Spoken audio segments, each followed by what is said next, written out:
Hopefully आपको दो laws जो थी वो समझ में आ गई कि हमने लॉ ऑफ डोमिनेंस और लॉ ऑफ सेग्रीगेशन यानी law of independent law of purity of gametes के बारे में मैंने आपको बता दिया। अब देखिए, इसी टॉपिक के बीच में मैं आगे बढ़ने से पहले दो दो डेफिनेशन जो है वो मैं आपको बता देता हूँ जो एग्जाम में आ सकती है और आपको काम आएगी। तो पहले लिखिएगा आप test cross, sorry back cross लिखिए, बैक क्रॉस। ठीक है, बहुत इजी है बैक क्रॉस। देखिए बैक क्रॉस दोनों साथ में ही समझ लिए, एक जगह लिखिए बैक क्रॉस और एक जगह लिखिए टेस्ट क्रॉस। ठीक है, बैक क्रॉस इसमें क्या होता है, डेफिनेशन आप खुद लिख लीजिएगा, मैं आपको समझा देता हूँ। जो हमारे पास F1 जनरेशन आई है उसकी क्या करवानी है, क्रॉस करवानी है हमें एनी ऑफ द पेरेंट। कोई भी जो पेरेंट है, जो हमारा टॉल है या डॉफ है, उनमें दोनों में से किसी भी का क्रॉस करवाना है F1 जनरेशन के साथ। अंडरस्टूड। और इसके अंदर क्या है, F1 जनरेशन का क्रॉस करवाना विद रिसेसिव पेरेंट। ठीक है, रिसेसिव पेरेंट, सिर्फ रिसेसिव पेरेंट के साथ ही आपको क्रॉस करवाना है। ठीक है, अब देखिए कैसे समझाने के लिए, यहां पर मेरे पास यहाँ F1 जनरेशन में क्या आया था, एक आया था टॉल और एक आया था डॉफ, ये कंडीशन थी। और एनी ऑफ द पेरेंट, तो मैं यहाँ टॉल ले रहा हूँ।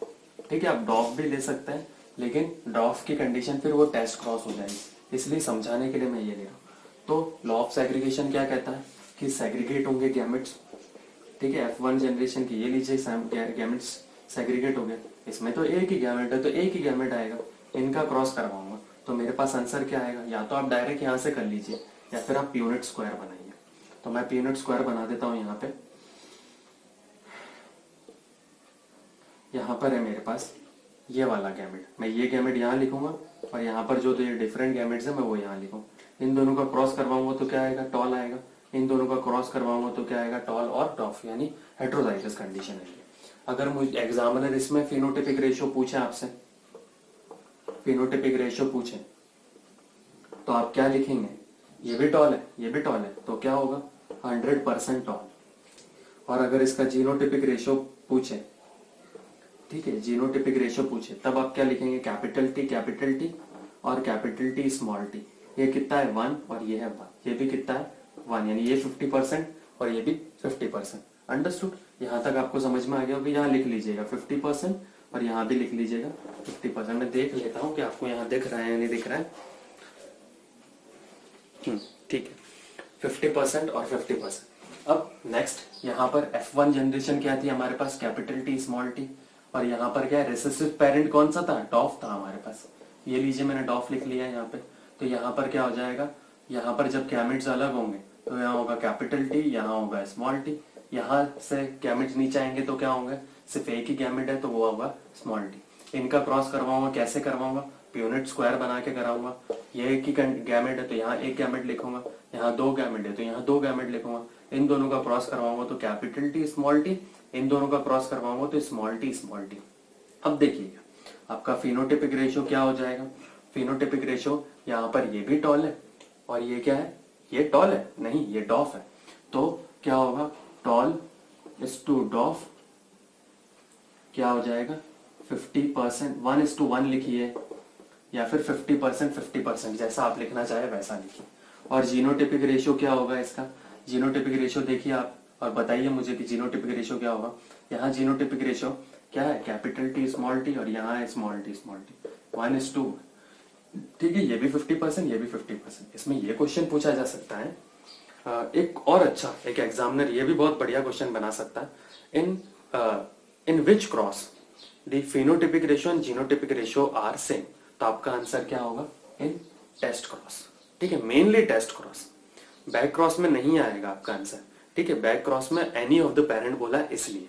मे बी अगर कभी कंपटीशन एग्जाम में ये आ जाए कि और में अगर ऐसा करके आए, टेस्ट क्रॉस और बैक क्रॉस, 4 ऑप्शन है मान लीजिए, एक है आपके पास टेस्ट क्रॉस, एक है बैक क्रॉस, एक है टेस्ट क्रॉस और बैक क्रॉस, और एक होगा test cross and back cross. तो आपको तब आंसर क्या लिखना होगा, तो तब आपको आंसर लिखना होगा टेस्ट क्रॉस और बैक क्रॉस लिखना होगा। क्योंकि देखो टेस्ट क्रॉस में भी हो रहा है और बैक और लिख के मतलब क्या, बैक क्रॉस में भी हो सकता है। कब हो सकता है, एनी ऑफ द पेरेंट की कंडीशन है तब मैं रिसेसिव लेता हूं, तब की बात। ठीक है, होपफुली आपको ये समझ में आ गया होगा। फिर एक हमारी और डेफिनेशन बच रही है जो है रेसिप्रोकल क्रॉस की। ठीक है, वो जो इस साल बोर्ड में पूछी गई थी। तो रेसिप्रोकल क्रॉस की डेफिनेशन समझ लीजिए आप। बहुत सिंपल है। ठीक है, बहुत ज्यादा सिंपल है, तो वो आप खुद ही लिख लीजिएगा। यहां मैं समझा देता हूं आपको, रेसिप्रोकल क्रॉस। ठीक है, तो रेसिप्रोकल क्रॉस। ठीक है, रेसिप्रोकल क्रॉस। अब रेसिप्रोकल क्रॉस में आपको समझना है तो किस तरीके से समझेंगे।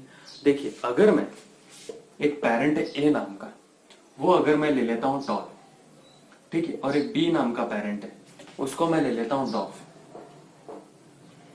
ठीक है, ये चीज आपको समझ में आई।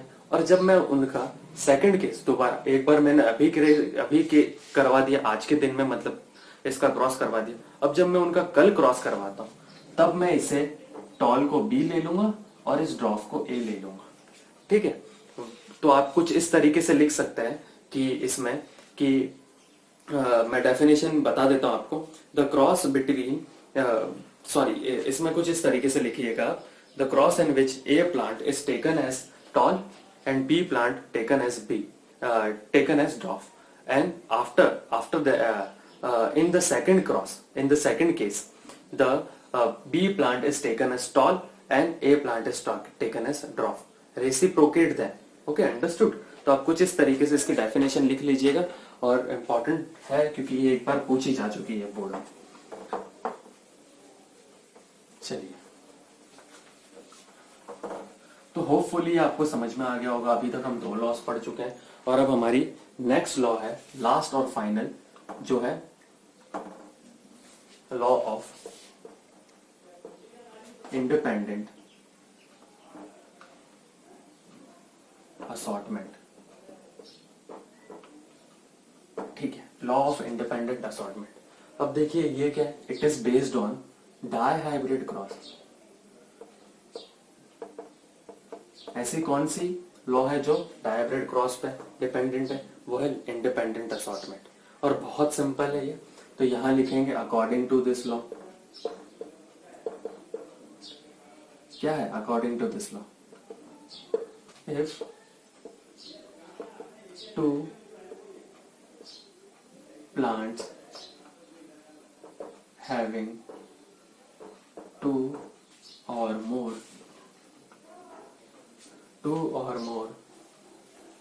contrasting characters,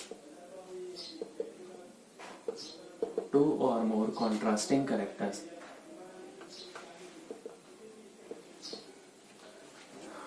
one of them will be characters crossed or hybridization, then one character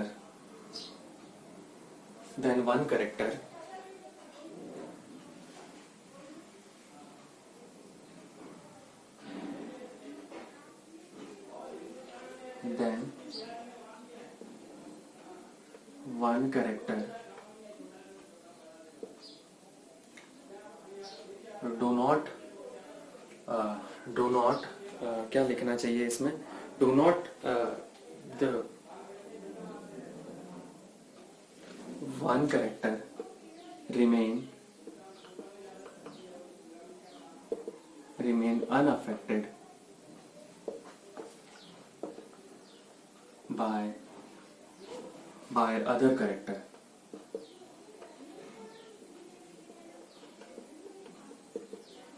understood. Simple सी डेफिनेशन है कि जब 2 कैरेक्टरिस्टिक्स, क्योंकि मोनोहाइब्रिड क्रॉस, डाइहाइब्रिड क्रॉस में हम 2 कैरेक्टरिस्टिक्स को स्टडी करते हैं, तो जब उन दोनों का क्रॉस होता है तो एक कैरेक्टरिस्टिक्स होता है वो दूसरे का कैरेक्टरिस्टिक्स को अफेक्ट नहीं करता है। ठीक है, बहुत सिंपल है। जैसे मान लीजिए कि एक पर्सन है जो इंटेलिजेंट है, ठीक है, और एक पर्सन है जो बहुत अच्छा क्रिकेट खेलता है। ठीक है, तो जब इन दोनों के जीन का क्रॉस करवाया जाएगा तो जो इंटेलिजेंसी है ना वो उसके करेक्टरिस्टिक जो क्रिकेट के गेम के करेक्टर पर अफेक्ट नहीं करेगी, और क्रिकेट के गेम के जो करेक्टर है वो इंटेलिजेंसी के करेक्टरिस्टिक्स पे अफेक्ट नहीं करेगी। ठीक है, तो बहुत सिंपल सी है, इसकी डेफिनेशन याद रखनी है, और ये अकेली ऐसी लॉ है जो डायहाइब्रिड क्रॉस पर डिपेंडेंट है। अंडरस्टैंड? तो होपफुली आपने लिख लिया होगा इसको। तो चलिए अब इसे समझते हैं, और इसे समझना बहुत कॉम्प्लिकेटेड है, तो एक बार आप बिल्कुल भी कुछ भी मत लिखिएगा, सिर्फ एक बार समझने की कोशिश कीजिएगा, फिर उसके बाद पूरा का पूरा जो कॉन्सेप्ट है वो लिखिएगा। अब देखिए, मैंने जब आपको बताया था कि जब हम डायहाइब्रिड क्रॉस पढ़ेंगे तो हम कौन से कैरेक्टरिस्टिक्स लेंगे, एक हम लेंगे राउंड और एक लेंगे राउंड। राउंड को कैसे डिनोट करते हैं, कैपिटल आर और कैपिटल आर से डिनोट करते हैं। ठीक है, तो ये हो गया राउंड, राउंडेड कैरेक्टर। राउंडेड के साथ कौन सा कैरेक्टरिस्टिक्स डोमिनेंट है, कैपिटल वाई यानी येलो कैरेक्टरिस्टिक्स जो है वो डोमिनेंट है। अंडरस्टूड? फिर यहाँ पर कैपिटल आर है तो राउंड का, और आप देखेंगे जब चार्ट देखेंगे तो चार्ट के अंदर मैंने आपको क्या लिखवाया था, राउंड अगर डोमिनेंट है तो रिसेसिव कैरेक्टरिस्टिक्स कौन सा होगा, रिंकल्ड होगा। बच्चे इसको क्या करते हैं कि डब्ल्यू लिख देते हैं, नहीं, डब्ल्यू नहीं लिखना। यहाँ अगर आपने कैपिटल आर लिया है तो यहाँ आपको स्मॉल आर ही लेना है। येलो अगर डोमिनेंट है तो रिसेसिव कैरेक्टर कौन सा है, वो है ग्रीन कैरेक्टर। और ग्रीन को कैसे लिखते हैं, जी नहीं लिखना, स्मॉल वाई। ठीक है, ये चीज आपको समझ में आई। अब देखिए, ये तो है हमारी पेरेंटल जनरेशन, यहाँ लिखिएगा पेरेंटल जनरेशन। अब क्या होगा, गैमेट का फॉर्मेशन होगा, तो यहाँ से आएगा कैपिटल आर और यहाँ से आएगा कैपिटल वाई। ठीक है, यहाँ से आएगा स्मॉल आर और यहाँ पर से आएगा स्मॉल वाई। ओके, और ये क्या है, हमारे गैमेट्स हैं। ये कैसी होमोजाइगस कंडीशंस है, दोनों की दोनों ऊपर पेरेंट्स जो हमने लिए। ठीक है, अब हम क्या करवाएंगे, इनका क्रॉस करवाएंगे। क्रॉस करवाने के लिए क्या होगा, देखिए यहाँ से कैपिटल आर आएगा, यहाँ से क्या आएगा, स्मॉल आर आएगा। ठीक है, यहाँ से कैपिटल वाई आएगा, यहाँ से स्मॉल वाई आएगा। तो ये है हमारा क्या है, F1 जनरेशन। ये चीज आपको समझ में आई? ठीक है, यहां तक आप कर लीजिएगा लॉ लिखने के बाद। अब हम आगे बढ़ते हैं। चलिए, आपने लिख लिया होगा ये। अब हम आगे बढ़ते हैं। अब हमें क्या करवाना है, F2 जनरेशन चाहिए हमें। F2 जनरेशन के लिए क्या करेंगे, हम करेंगे F1 जो जनरेशन में हमारा जो ऑफस्प्रिंग आया है उसी का ही क्रॉस करवाएंगे, उसी का क्रॉस करवाएंगे। देखो मैं कैसे क्रॉस करवाऊं, F1 जनरेशन में मेरे पास क्या आया है, ये कंडीशन आई है F1 जनरेशन में, तो इसका क्रॉस कैसे करवाएंगे, प्यूनिट स्क्वायर से करवाएंगे। अब देखो, प्यूनिट स्क्वायर आपको किसका, 16 का बनाना है, बहुत इंपॉर्टेंट है। ये मैं थोड़ा साइड में लिख लेता हूं यहाँ पे। ठीक है, ये सब मिटाना पड़ेगा मुझे अभी, क्योंकि मुझे टेबल बड़ी चाहिए अभी। तो क्या था हमारे पास, यहाँ है कैपिटल आर कैपिटल वाई और यहाँ पर स्मॉल वाई। अब देखना मैं किस तरीके से लिख रहा हूँ, आपको भी उसी तरीके से लिखना है। ये समझ लिया तो आपको बहुत इंपॉर्टेंट, आप मार्क्स गेन कर लोगे। देखिए, आप ये बड़ी सारी एक टेबल बनानी 16 की, पहले कुछ भी राइट डाउन नहीं करना, आपको सिर्फ लिखना है। तो ये हो गए 1 कॉलम, ये हो गई 2 कॉलम, ये हो गई 3 कॉलम, यानी 4 की कॉलम यहाँ पर 1, यहाँ पर है 2, यहाँ पर है 3, यानी 4 की कॉलम ये भी हो। अब देखिए, यहां से मैं प्रोबेबिलिटीज उठा रहा हूं। एक प्रोबेबिलिटी क्या होगी, मतलब आपको क्रॉस करवा के एक कैपिटल आर एक कैपिटल वाई लेना है। ठीक है, प्रोबेबिलिटी लेनी है। एक मैं ले रहा हूं यहां से कैपिटल आर और यहां पर लूंगा कैपिटल वाई। ठीक है, दूसरी प्रोबेबिलिटी क्या हो सकती है, कैपिटल आर और स्मॉल वाई हो सकती है मेरे पास, कैपिटल आर और स्मॉल वाई हो सकती है।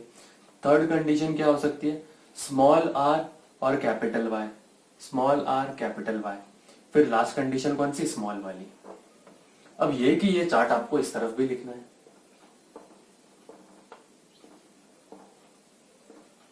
ठीक है, होपफुली। चलिए, ये चार्ट आपने लिख दिया। अब आपको फॉर्म भरना है, इसको कैसे, यहां से लिखना है। आर पहले लिखना है और वाई बाद में लिखना है। जो कैपिटल पहले है वो कैपिटल पहले लिखना है और स्मॉल वालों को बाद में।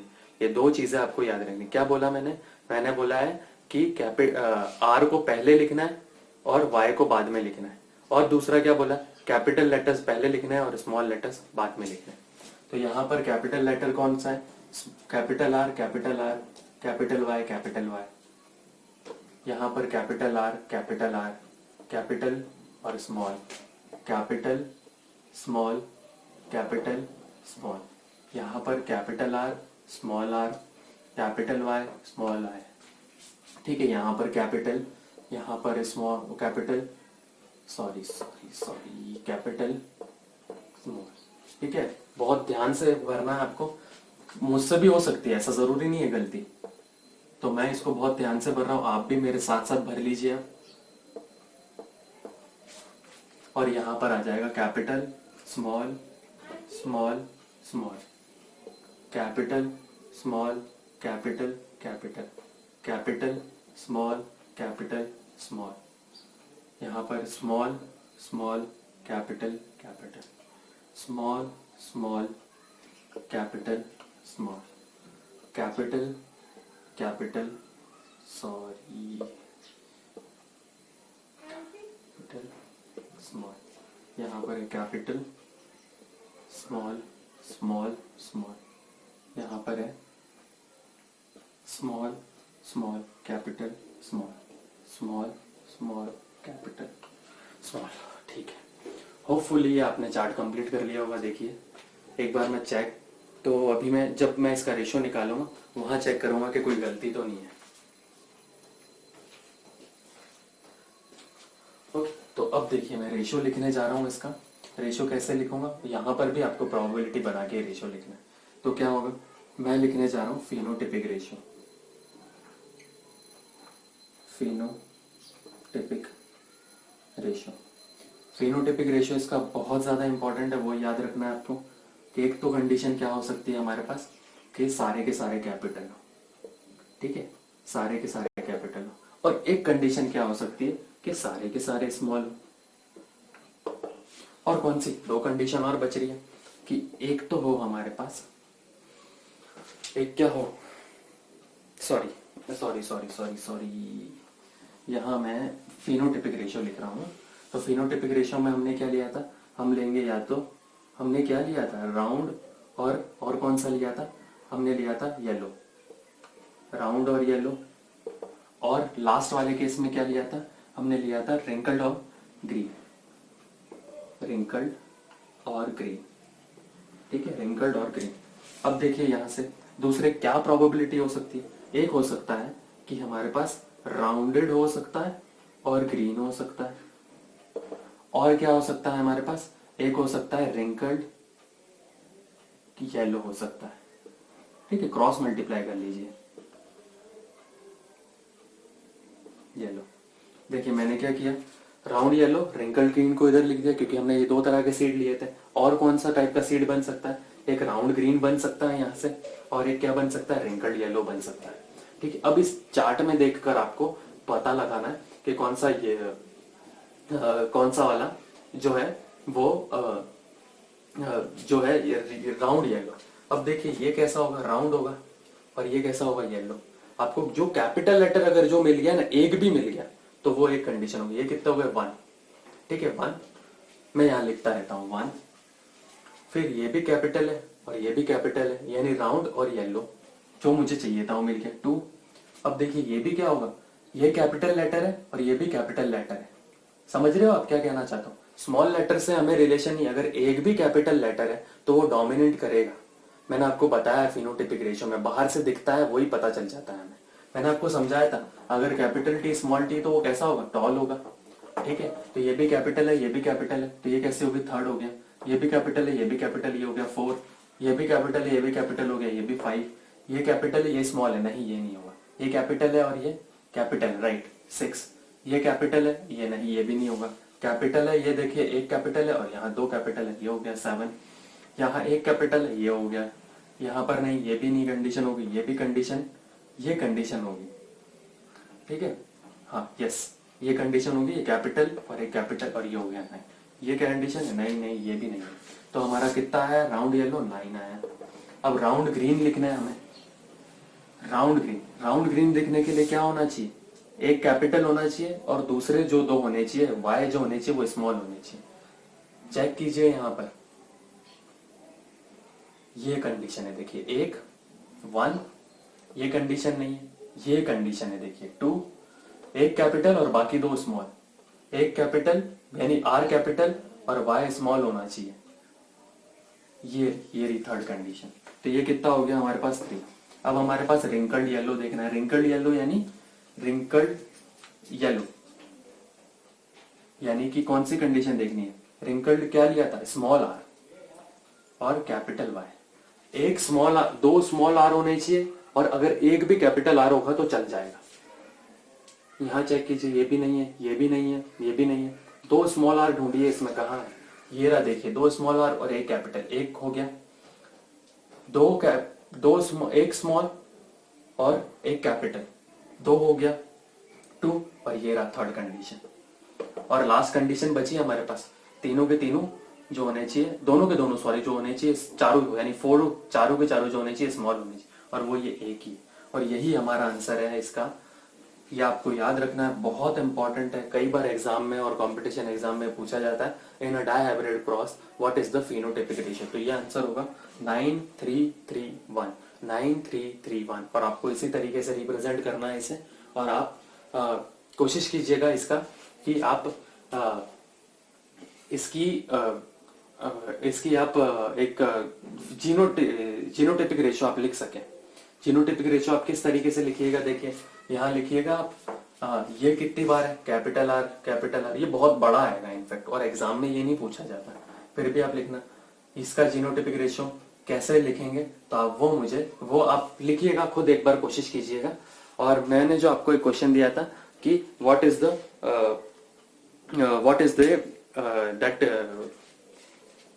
पी प्लांट का साइंटिफिक नेम क्या है? तो पी प्लांट का साइंटिफिक नेम है पाइसम सटाइवम। यह हो जाएगा याद होपफुली। और आप ट्राई कीजिएगा, घर पे प्रैक्टिस कीजिएगा, खुद से बनाने की कोशिश कीजिएगा, आपको होपफुली ये जरूर आएगा, ये मेरी गारंटी है। और नहीं आता तो फिर आप 2-3 बार वीडियो देखिए, नहीं आता तब भी फिर मैं एक बार और इसको समझाने की कोशिश करूंगा। हमारा एक टॉपिक और बच रहा है कि ये मेंडलिज्म जो है, what is the importance of Mendelism law.